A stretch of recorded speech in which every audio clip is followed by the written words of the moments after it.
Kisah malam pertama, Firaun saat gauli iblis wanita yang menyamar sebagai Asiyah. Sebelum lanjut jangan lupa like dan subscribe. Semoga yang like dan yang subscribe, hidupnya banyak rezekinya dan sehat selalu. Assalamualaikum warahmatullahi wabarakatuh. Asiyah adalah ibu angkat Nabi Musa sekaligus istri dari Firaun. Asiyah yang menyelamatkan Musa kecil ketika dihanyutkan ibu kandungnya di sungai. Kisah ini bermula ketika Firaun ditinggal mati oleh istrinya. Jadi saat itu dia merasa kesepian dan ingin mencari istri yang baru.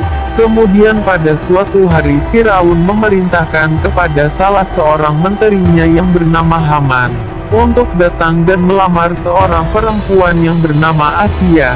Tapi saat itu lamaran dari Firaun ditolak oleh Asiyah, karena Aisyah tahu bahwa Firaun atau Raja Mesir ini adalah orang yang buruk sifatnya. Dia mengaku sebagai Tuhan dan seluruh rakyatnya saat itu wajib untuk menyembahnya. Mengetahui lamarannya ditolak, Firaun pun menjadi marah. Akhirnya Firaun mengutus bala tentaranya untuk menangkap orang tua Asiyah.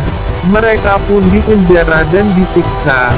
Di sana Firaun adalah raja zalim. Dia berpikir dia adalah penguasa dunia dan dia berhak untuk melakukan apa saja yang dia mau. Tapi dengan sifat yang sombong itu, dia tidak mampu mendapatkan hati dari Asiyah. Kemudian Firaun pun memaksa Asiyah untuk menikah dengannya. Padahal Asiyah sudah menolaknya dengan tegas. Bahkan Asiyah berkata, "Aku tak sudi dinikahi Firaun. Dia adalah raja yang ingkar kepada Allah Subhanahu wa Ta'ala." Tapi entah bagaimana ceritanya, entah itu Firaun mengancam untuk membunuh orang tua dari Asiyah, atau karena hal yang lain. Pada akhirnya Asiyah pun terpaksa harus menikah dengan Firaun. Asiyah binti Muzahim adalah salah satu contoh yang bisa diteladani oleh orang-orang yang beriman, khususnya kaum wanita. Hubungan antara Asiyah dan Firaun yang kafir tidak menjadi mudarat bagi Asiyah sedikit pun, karena Asiyah memanglah memisahkan diri dengan suaminya dalam kekafiran. Lantas bagaimana saat Firaun menggauli istrinya? Apakah Asiyah menolak permintaan suaminya yang zalim itu? Dalam sebuah kisah disebutkan, ketika malam saat Firaun ingin menggauli istrinya, saat itu datanglah sosok iblis perempuan yang menjelma sebagai wujud Asiyah. Sebenarnya setiap kali Firaun menggauli istrinya itu bukanlah sosok Asiyah, istri Firaun yang sesungguhnya, karena kemuliaan wanita yang menjadi istri Firaun ini sudah dijaga oleh Allah Subhanahu wa Ta'ala, agar tidak disentuh kesuciannya oleh penguasa sekaligus raja zalim seperti Firaun. Dan Allah membuat perumpamaan bagi orang-orang yang beriman.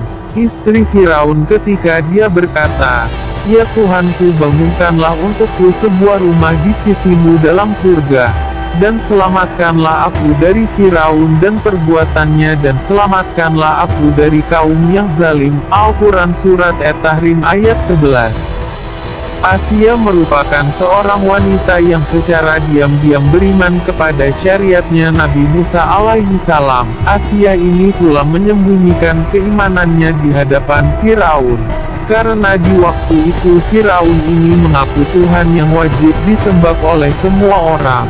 Firaun suaminya ini terkenal kejam, dan akan melakukan apapun untuk seseorang yang tak mau menyembahnya. Pantas saja kalau Asiyah ini menyembunyikan keimanannya, karena dikhawatirkan, apabila suaminya tahu maka nyawanya akan terancam. Sama seperti kisahnya Masyito, tukang sisir putrinya Firaun. Masyito juga menyembunyikan keimanannya di hadapan Firaun, hingga pada akhirnya setelah ia ketahuan Masyito digoreng hidup-hidup bersama semua anaknya. Nah, Asiyah juga sama, ia beriman kepada Allah Subhanahu wa Ta'ala, dan tidak memberitahu hal tersebut kepada suaminya Firaun. tatkala ketika ada peristiwa pembunuhan Masyitoh dan anak-anaknya oleh Firaun, karena tak mau menyembah Firaun. Di saat itulah Aisyah mulai menunjukkan keimanannya. Asia tak tahan dengan perbuatan biadab suaminya ini yang tega menggoreng hidup-hidup Masyitoh dan semua anak-anaknya. Maka mengetahui hal ini Aisyah pun marah-marah besar kepada suaminya Firaun. Ini lantas Asia mendatangi Firaun dan berkata, "Celakalah engkau wahai suamiku, alangkah beraninya engkau kepada Allah Subhanahu wa Ta'ala." Tiba-tiba Firaun marah dan Asia untuk menarik kata-katanya kembali. Tapi Aisyah tidak mau. Asia berkata, "Kalaupun aku harus kufur kepada Allah Subhanahu wa Ta'ala, aku tidak mau." Akhirnya Firaun pun semakin marah mendengar perkataan ini.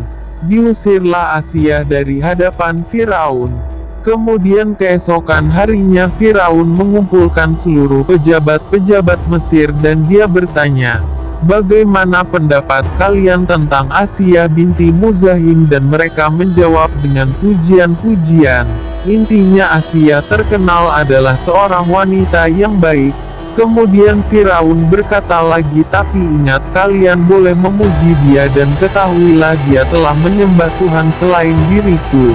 Maka pejabat-pejabat Mesir ini mengatakan, "Kalau gitu bunuh dia." Akhirnya diambil keputusan di ruangan itu, bahwa Asia harus dibunuh, apabila ia tidak mau kembali menyembah Firaun sebagai Tuhannya. Singkat cerita, akhirnya Asia ditangkap dan tubuhnya diikat di sebuah batu. Kemudian dia dibawa ke tengah padang pasir yang sangat panas. Lalu setelah itu Asia ini ditinggalkan dengan posisi dirinya terikat di bawah terik matahari padang pasir. Firaun ini berprasangka bahwa selama Asia ini ditinggalkan pasti ia akan meminta tolong kepadanya, dan mau kembali menuhankan dirinya. Selama Asia ditinggal sendirian di tengah padang pasir, Nabi Musa datang kepadanya. Dipeganglah tangan Asia ini yang juga sebagai ibu angkat Nabi Musa dan kemudian Musa membisikkan di telinganya, "Allah tidak akan melimpahkan rasa sakit kepadamu." Tatkala ketika beberapa waktu ditinggalkan, Firaun pun kembali mendatanginya bersama pasukan kerajaan. Maka ditanyai lagi mengenai siapa yang patut disembah, apakah Allah atau Firaun.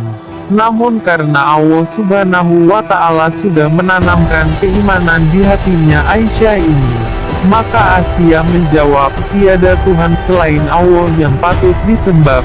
Mendengar hal ini tambah marahlah si Firaun. Kemudian ia menyiksa Asia.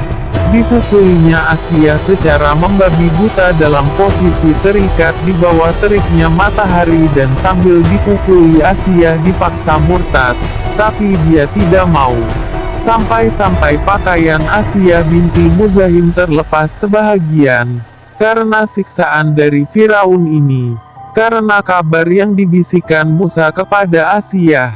Ini selama Asia mengalami penyiksaan, ia tidak merasakan sakit. Malahan Asia tersenyum dan tertawa ketika disiksa Firaun. Melihat Asia ini tertawa, akhirnya Firaun semakin gila saja menyiksa Asia. Sambil berkata, "Lihat, aku sudah mengazab dia, aku sudah menyiksa dia." Tapi dia malah tertawa, dan pada suatu momen ketika siksaan Firaun telah melampaui batas dan karena Asia tetap tidak mau murtad, maka diambil keputusan bahwa Firaun harus membunuh Asia.